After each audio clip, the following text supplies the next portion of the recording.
Welcome to Coming Home. I am your host, Dr.Onalee. It is my intention to help you fully leave the narcissist, come home to yourself, and start to begin to prepare for your soulmate. Of course, use discretion, use discernment when listening. But if that is what your intention is, then I know I have the solution for you. So continue listening on. The topic that's been coming up right now is that they weren't meant to. This goes in so many different directions. They weren't meant to be a lifelong partner. They also weren't meant to see you at your best. So often we wish that the narcissist would have just seen us when we lost more weight or when we became more confident, more secure, more powerful, that they would have loved this version. But that's the whole point. They weren't meant to get this version. The one who's meant to get this version is the one who's going to get this version. I think often to Jesse James Decker, a country singer. Her husband is one of the hottest men I've ever seen in my life, Eric Decker. And I've always been fascinated by her story. I love her story. The day before God sent her Eric, like, go look her up. The day before, she literally was ghosted from some loser. Didn't hear from him for multiple days after she finally let her guard down and she swore she was done with men. And then God delivered this super hot guy who appears to be really good to her too. I'll choose to believe it. That guy who ghosted her wasn't meant to see her. He wasn't meant to see her in her brilliance, her beauty, her talent, her worth. Because the one who's 20 million times better was.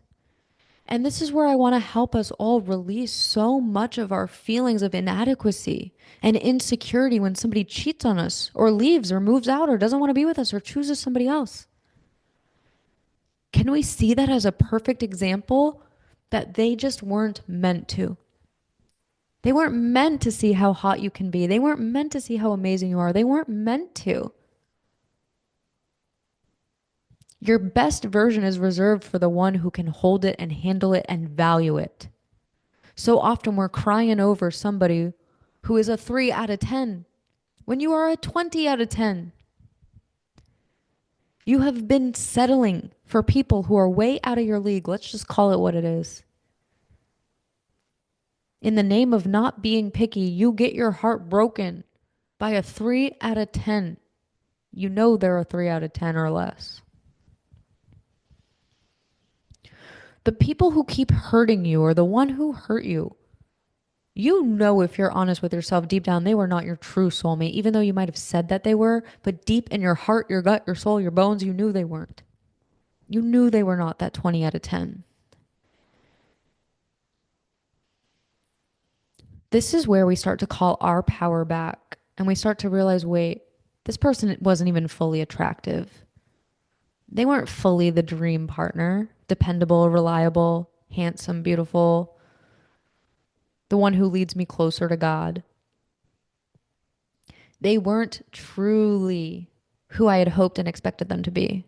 I had a character and an idea and a vision of what I wanted, and then I had them step into the shoes or fulfill that role when, in fact, once they showed me that they weren't that character, I still held on. But instead of letting go of them as a person once they showed me, I still kept them in that role. So we want to still hold on to the vision and hold on to the hope of having the role of your dream husband, your dream wife. But we let go of it being them. Because they eventually showed you their character, where they were not able to fully love you and choose you and respect you and be reliable and honest with you. They weren't fully able to commit to you. They weren't able to be fully loyal to you. They didn't bring out your most secure, uplifted version, your shiniest, brightest version. If anything, they dimmed it down. They squashed it down. They made you question. They made you doubt. And then your physical health started to deteriorate. Maybe you started to get more tired. You started to gain more weight. You started to get more infections, medical issues, ulcers, migraines, brain fog. This is what happens when we're in the incorrect relationship because we are giving our power away. We are with somebody who wants power and control over us. That is what they thrive off of. That is why we use the term supply because narcissists are feeding off of your energy, your vitality, your life force, and it drains and sucks it away from you. So they were never meant to get your best version. There's nothing you could have done for them to get your best version. It wasn't ever meant to be a match. Your highest vibration, your highest frequency version of yourself is not a match to being with a narcissist. It's going to be a match to somebody who also vibrates at the same frequency. You and the narcissist don't vibrate at the same frequency, but at one point you did. When you would dip into your low self-esteem and low self-worth, when they would try to disempower you. So now what we need to do is we need to learn how to love ourselves and source our highest vibration, highest frequency. And the moment somebody does a jab or a condescending remark or tries to make you doubt yourself or question yourself or gaslight you, that is where you say absolutely no, no more, no more. I'm absolutely not going down that road. This is what it means to be in our power. It means that we learn how to source and feel good feelings. And then when somebody else is not a match to that, instead of convincing them or trying to give them the benefit of the doubt or talking ourselves into making it work, we say no. This is the third principle of the woman in power, man in power work. We have a sacred no for the woman, and the men heal the rejection wound. This is what, until we heal it, has us keep attracting narcissists. We are not very good at saying no because we want to be desired and chosen, and we want that person to see us. But when we know how to see ourselves and we know who our higher power says that we are, if somebody is disrespectful or ghosts us or lies or anything else that we ignored in the past, we get the absolute ick. We also realize there's plenty of fish in the sea, and especially early on where they should be in their best behavior, we say moving on. I tell my clients to actually be picky. Let's be picky. Where did not being picky get us? Not being picky has us end up with the worst of the worst because we're not picky. I think it's insane that we think it's a problem to be picky. This is the person we're going to spend the rest of our life with, and I'm not picky. One person out of 8 billion. Do you know how many freaking breakfasts and dinners we're going to go on? How many cruises? How many flights? How many hotel stays? Sitting on the couch every night? And I'm not going to be picky. With the one person I share my freaking life with, my whole body with, I'm not going to be picky. Insanity. That is only said by people who settled. Who don't want to end their marriage or their relationship. They got to say shit like that. So let's also be mindful, who are we taking this guidance from? And where has that gotten us? Our divorce rate is like 60%. And yet we think that that's the truth, that we don't want to be too superficial, or we should go on a third date with this person we already know we don't like. Garbage, in my opinion. Sorry. But this is my zone of genius, is really helping you leave the narcissist and prepare for your soulmate. It is what I'm here on the planet to do.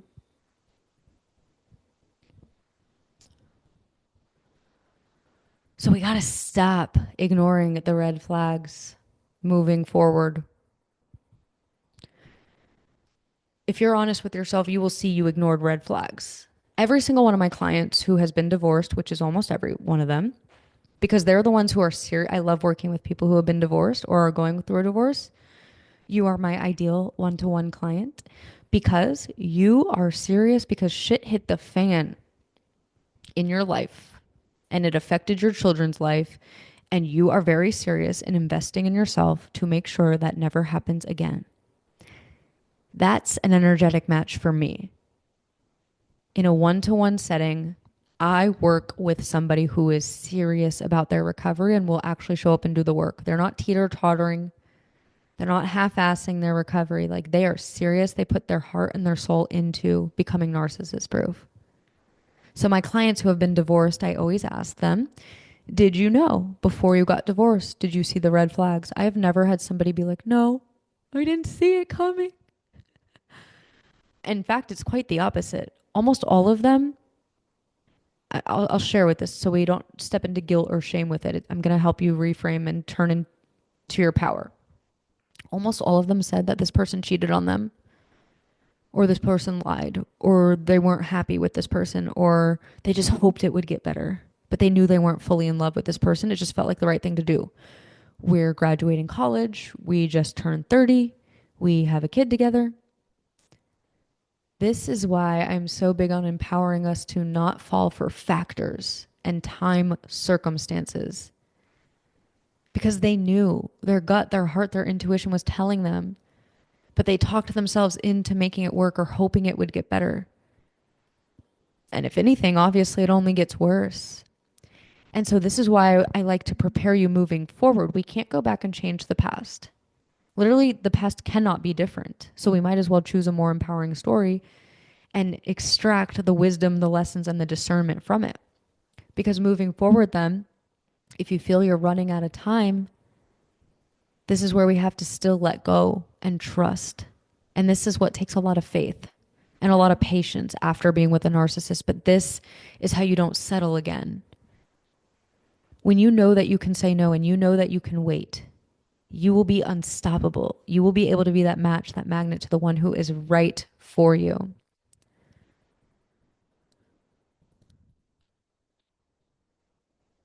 So you know. God will present the red flags to you moving forward, always, always, always, always. Whenever I've always prayed, God, give me a sign. This is how God has answered. And now I can pick up on it, but I didn't pick up on it for a while. God would answer in pain. Pain would show up, an argument would show up, chaos would show up, a problem would show up in the relationship. But I couldn't see it right then and there until I looked at it in hindsight. So for example, I went to church with somebody I was dating and I prayed at the end and I said, God, if this person's for me, like show me. And we left together and we ended up going up together and declaring our love and all these things. But then after we went to get donuts and this person made a comment about men having to pay the parking tickets. And he was like, all the men who had to pay the parking tickets or something like at my apartment complex. And it was this condescending comment, jab, if you will, derogatory, made me feel really uncomfortable. And it ended up causing an argument between us where we almost broke up in that moment. And I actually ended up going, because we went to a church service on a Saturday that night. And then the next day I went Sunday to my church by myself and I was praying about it. And then after I was like, let me forgive him. And we ended up working it out and it was okay for a little bit. Another thing though too was the day that this person was going to ask me to be their girlfriend. A woman he had dated after me, after the first time we kind of were talking, we weren't official, but he started like dating or talking to someone after. She sent me on my email. It was the day before a holiday. She sent me on my email screenshots of him trash talking me, like really bad, like digs to my character, like going in, which felt even out of character of who I thought he was. So obviously he was hurt and he felt rejected from the way that it ended before because I wasn't interested in moving forward in a relationship. But at this point, then I was. And I was about to say yes to be his girlfriend the next day. And I got these messages and I called my mentor, I called my support and I told her about this. And I said, this is reminding me of a time where the day before prom, I found out my boyfriend was taking another woman to the Red Sox game. The day before prom. He lied to me and told me he could only get tickets for him and his family. And I found out because his sister came up to the car and asked where this other girl was. And she was like, I thought you guys were going to the Red Sox game. So I had told myself, though, when I looked at that one in hindsight, and this is where I fell short in this situation, I told myself I would have never gone to prom if I was in my self-worth and my security because I was so concerned about protecting his freaking feelings and because the dress was $300. And I already had my hair planned. I had the makeup artist planned. I had just gotten makeup for the makeup artist and I didn't want it to look, because he was the one hosting prom at his house and then he wouldn't have a date if I didn't go with him. And so I went. And it was the most heartbreaking thing. I was devastated from that breakup for months and months and months and months and months and months and months.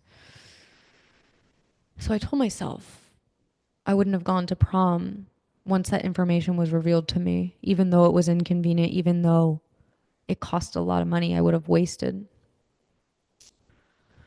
And so I didn't pass the test when God revealed to me this other person the night before he was going to ask me to be his girlfriend.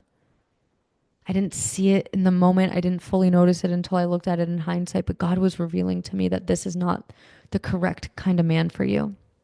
One that's going to speak about you that way, even though you broke up and he was hurt. That is not how a man handles it. That is not a man. And that was painful, and you can't unsee it, right? You can't unsee some of the things he said about me and how he really dug at my character.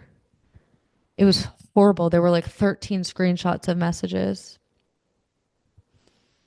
And that broke my heart. And then the next day, he took me to dinner. He came over that night and he apologized profusely and all the things, explained how he was so wrong and all this stuff. And it's not that I don't believe that. I actually do. I think he was just really hurt and really rejected and really wounded from me not wanting to be in a relationship. But I said yes to him the next day to be his girlfriend. But I never could unsee those messages. And so when I was really praying to God, is this the person you want me to marry? Like, is this correct? And I realized God was giving me the signs, but I wasn't able to fully decipher them and fully know. And now I understand my relationship of how God talks to me. So sometimes we're praying and we're asking for a huge sign. God, give me a sign. In my experience, sometimes the sign is the behavior or the issue or the problem that arises. Like in real life, real time, my life happening. And so now it's my job to be discerning of that when I pray for things. Be open to the way that God is going to communicate to me. One thing that had me fully end that relationship and why he ended up not being my husband was I didn't fully feel peace in this relationship. So there was this constant, God, is this my person? God, is this my husband? God, is he? Show me, show me, show me. And I've been in love before. And I didn't feel that way, although it ended in heartbreak. I was just in love with the person. I felt joy. I felt happiness. I felt excitement for life. I wasn't questioning, is this my person? Is this my person? Is this my person? I was just enjoying. And so I started to realize God is not a God of confusion and questioning and a disruption of peace. And whether this person could have been great for me or not, it wasn't my desire and my dream. My desire, my dream is to be with somebody who I feel fully, wholeheartedly in love with and excited about.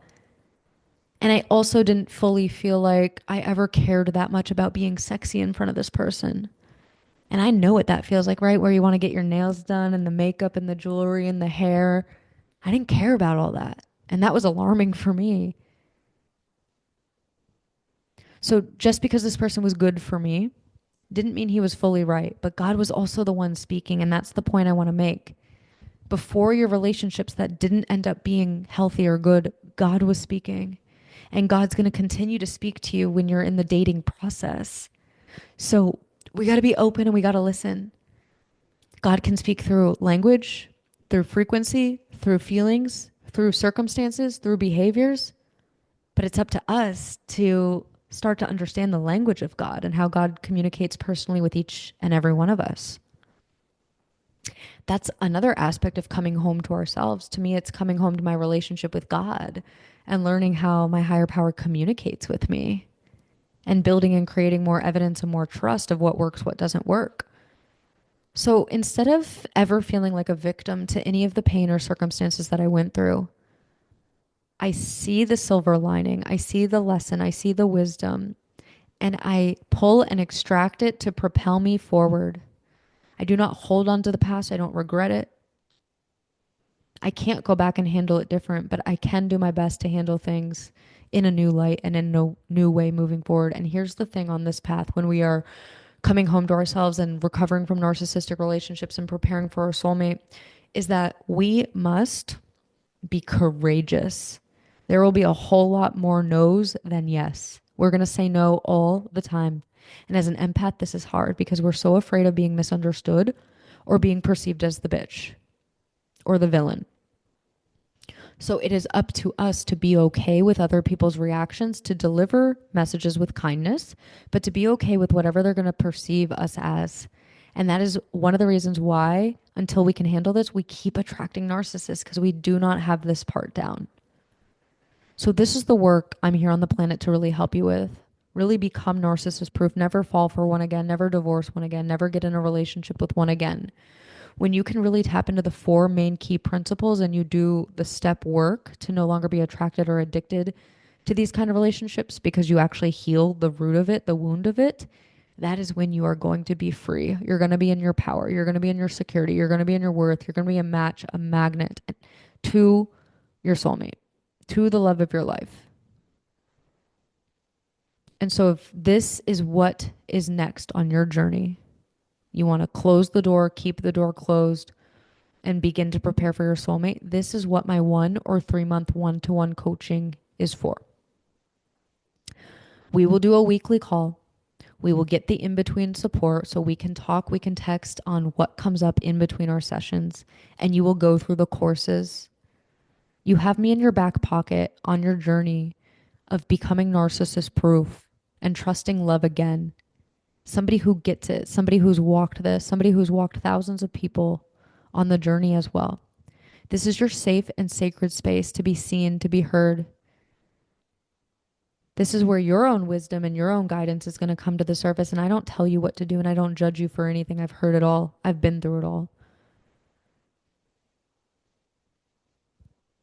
It's a sacred container. It's a soulmate agreement. You will begin to feel light, empowered, uplifted, and supported like you've never been in your life. This is where I want to help you fly. I want to help you find your wings. So if you know you're ready for 1 or 3 months, send me a message on Instagram at Dr.Onalee. Even if you're not sure, just send me a message. We can have a conversation. There's never pressure. There's never obligation. But the next best step is to book a 30-minute one-to-one call with me. So what I do too is if you do end up booking a one-to-one package with me, I just credit back the amount you paid for the call. So no obligation, though, to sign up for anything. But if you do, you'll get that money back. So I look forward either way to doing a 30-minute with you, doing some one-on-one, having you continue here, stay immersed, stay plugged into this work, allow your nervous system to integrate new information, a new way of thinking, a new way of being a powerful man or a powerful woman who would never attract or be attracted to a narcissist again. That is in your future. So continue showing up for yourself. Make a move. Do something after this. Put something into play. And I so look forward to seeing you around. I hope you have an amazing rest of your day, and I'll talk to you soon.